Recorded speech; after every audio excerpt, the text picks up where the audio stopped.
Do you know how many documents a pilot must prepare before entering the aircraft?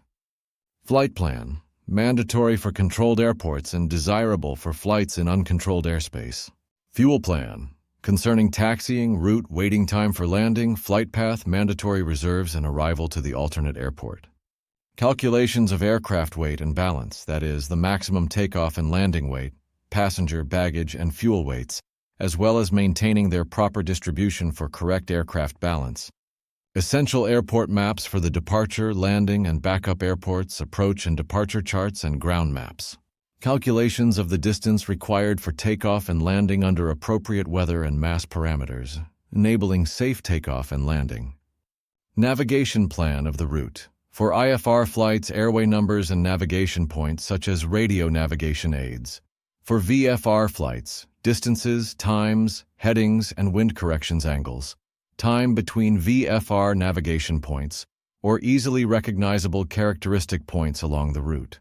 Weather charts for the regions over which the flight passes, as well as weather forecasts for airports of departure, landing, or alternative airports important for the operation. TOTEMs. These are informational bulletins published for the route and airports informing about the most important safety operation data, such as airport operating hours, closed runways, taxiways under construction, temporarily placed cranes near approach paths, closures, and similar. Airspace utilization plan for VFR flights indicating active zones such as military areas, restrictions on using certain regions or altitudes. Crew and aircraft documents such as necessary licenses, medical examinations, logbook, flight worthiness documents, and aircraft insurance. In the case of line pilots, documents are prepared by specialized departments dedicated to operational preparation, which does not exempt pilots from the obligation to print, review, and discuss the documentation before the flight.